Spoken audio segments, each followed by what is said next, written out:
개념서류만 다 공부한 다음에 개념을 다 주고 나서 그다음 한꺼번에 유형서 하면은 안 됩니까? 물론 될 수도 있겠죠. 하지만 효율적이라는 거 생각하시면은요, 개념서와 유형서를 같이 공부해야 됩니다.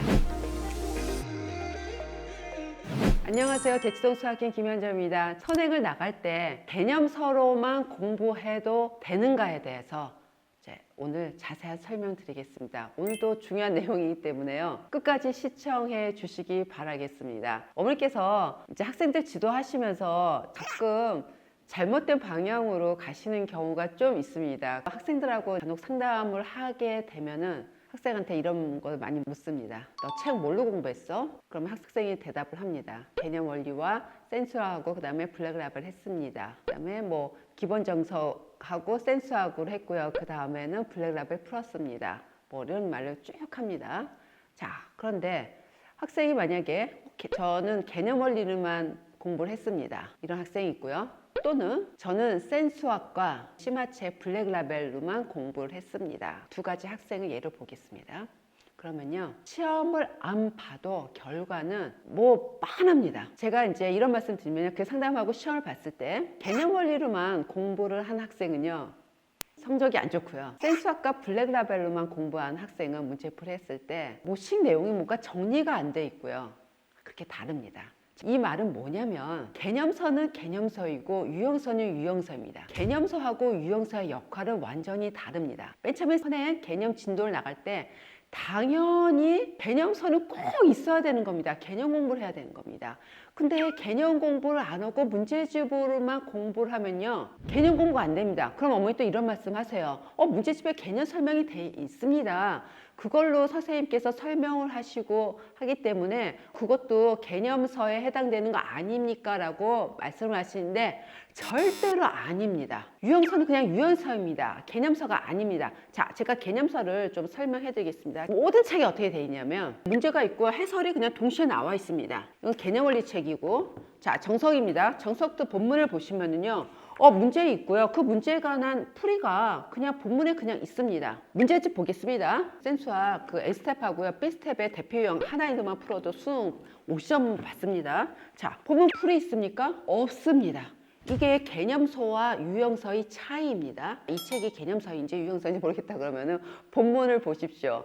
문제 해설이 같이 돼 있는 책은 개념서이고 해설이 없고 문제로만 구성되어 있는 책은 유형서입니다. 유형서에 개념 설명이 있습니다. 문제 풀 때 필요한 공식만 그냥 정리가 되어 있고 설명이 없습니다. 이렇게 해서 개념 공부를 했을 때 학생들이 개념 공부 충분히 될까요? 절대로 안 됩니다.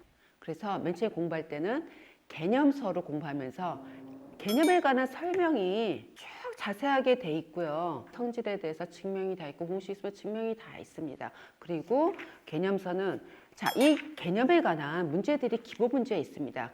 그래서 이 해설지를 보면서 앞에서 배운 개념을 이렇게 적용해서 푸는구나 라고 이 풀이를 다 봐야 됩니다. 내 힘으로 문제 풀어야겠죠? 그래서 이 똑같은 유형이 유제로 똑같은 유형으로 문제가 다 있어요. 모든 개념서는 본문이 다 이렇게 구성이 되어 있습니다. 그래서 개념 공부할 때는 개념서를 꼭 공부를 해야 되는데요. 그런데 개념서로만 공부하면 또 안 됩니다. 왜 그러냐면요, 개념서는 개념을 공부하는 책입니다. 개념을 공부하고 이 개념을 적용하는 문제들만 구성이 되어 있습니다. 그럼 뭐가 빠져 있을까요? 이 단원에서 꼭 풀어야 되는 문제들이 빠져 있습니다. 그 문제들을 어디서 연습하냐면 유형서에서 연습을 해야 되는 겁니다. 개념서류만 다 공부한 다음에 개념을 다 주고 나서 그다음 한꺼번에 유형서 하면은 안 됩니까? 물론 될 수도 있겠죠. 하지만 효율적이라는 거 생각하시면은요, 유형서도 그냥 문제풀이가 아닙니다. 유형서도 같은 유형이 정리가 돼 있어서 같은 유형끼리 문제를 푸는데요. 이 유형은 맞아, 지금 배운 개념에서 이 개념을 사용해서 푸는구나. 다 연결이 돼 있어서 개념 공부를 더 탄탄히 하고 유형 문제풀이도 더 탄탄하게 해주는 것이 이 유형서입니다. 그래서 맨 처음 개념 공부할 때는 이 개념서와 유형서를 동시에 하셔야 되는 겁니다. 그리고요, 만약에 학생들이 개념서 없이요, 문제지만 공부했어요. 센수학과 블랙라벨 또는 센수학과 고쟁이 이렇게만 공부했어요. 이 개념 설명해봐, 이 공식 증명해봐, 하나도 못해요. 그 학생들은 문제는 좀 많이 풀어서 문제는 당장을 풀 수 있을지 모르겠지만요, 이 문제를 기억을 못해요. 저는 수학은 암기다라고 한 이유가 뭐냐면 문제를 많이 풀잖아요. 그러면은 풀면서 문제도 외워주고 풀이 방법도 저절로 외워지게 돼 있어요. 외워야 돼요. 억지로 외우는 게 아니고 다 이해가 되고 알아야 외워져요. 이해가 안 되고 모르면 절대로 외워지지가 않아요. 그리고 무작정 외우려고 하는 게 아니라 풀다 보면 그냥 외워져요. 외워진다는 건 뭐냐면 그 문제와 문제의 유형과 풀이가 머릿속에 그냥 다 들어온다는 것이 외우는 거거든요. 그런데 개념 공부가 충분히 안 된 학생들은요, 유형서 문제를 많이 풀어도요 외워지지가 않아요. 당장 문제 풀고 끄덕끄덕 답이 맞구나 오답하고 하는데요, 내가 왜 틀렸는가 근본적인 해결책을 찾지를 못해요. 당연합니다. 개념 공부가 안 돼 있어서요, 정의도 구분을 못하고 성질도 구분 못하고 성질학을 설명하려면 하나도 못해요. 여기 나와 있는 짤막한 개념 정리되어 있는 것만로만 공부했기 때문에요. 만약에 학원에서도요, 선생님께서 이 문제지로만 공부를 하면서 선생님께서 개념 설명을 충분히 하신다 하더라도요, 학생들이 혼자 공부할 때요, 개념서 스스로 찾아서 공부하지 않습니다. 그냥 문제풀이에 급급하고 그렇게 공부하면 안 됩니다. 문제를 많이 풀어도 나중에 기억이 남지가 않습니다. 허공에 날리는 문제들만 많이 풀게 되는 겁니다. 하지만 개념이 탄탄한 학생들은요, 한 문제 한 문제 풀 때마다 다져지게 돼서 그 문제들이 다 내 것으로 되어서 나중에 실력 발휘가 되는 겁니다. 나는 문제를 많이 풀었는데 오답도 많고 잘 모르겠어요 하는 학생들이 의외로 많습니다.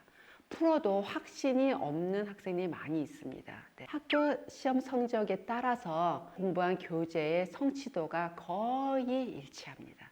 학교에서 성적이 좋다라는 건 뭐냐면 일단은 성실해야 됩니다. 중고등학교에서의 수학 성적은 머리가 아니라 거의 노력입니다. 머리가 좋아서 성적을 잘 받는 학생도 일부 있지만요, 노력입니다. 특히 고등학교 가서 학교 내신 성적과 수능 등급을 잘 받는 학생들은요, 노력입니다. 그래서 선생님 상담할 때 학교 수학 성적을 묻고요, 교재에 뭘로 했는가, 이 학생 이제 어떻게 취소하면 되는구나 라고 길이 환하게 봅니다. 시험 보나 마나 뭐 똑같습니다. 시험 봐도요, 제가 예상한 대로 결과 똑같이 나옵니다. 제가 무수히 많은 학생을 상담하고 시험을 봤을 때 그 결과입니다. 학원에서 지금 학생을 가르치시는데요, 문제집으로만 수업을 듣는다 하면은요, 좀 어머니께서 한번 좀 생각을 해 보시고, 지금 학생을 가르치는 선생님도 문제풀이에 중점을 많이 두시고 유형서로만 학생을 가르치신다 하시면은요, 개념서로 넣어서 개념 설명을 충분히 해주십시오. 그래서 제가 오늘 드리는 말씀은요, 선행 개념 진도를 나갈 때 개념서로만 공부해도 안 되고요, 유형서로만 공부해도 절대로 안 됩니다.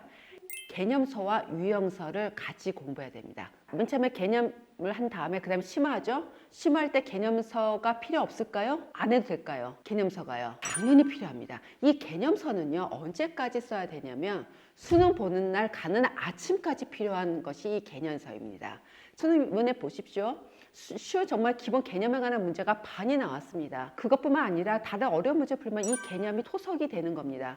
그래서 오답이 나오면은 내가 어떤 기본 개념이 좀 잘 안 됐을까, 그거 항상 개념서로 확인을 해야 되는 겁니다. 심화 과정 들어가서도 항상 개념서를 가지고 계속 공부하십시오. 오늘도 많은 도움이 되셨을 것이라고 생각했습니다. 다음에도 더 좋은 영상으로 또 찾아뵙겠습니다. 지금까지 대치동 수학의 김현정이었습니다. 감사합니다.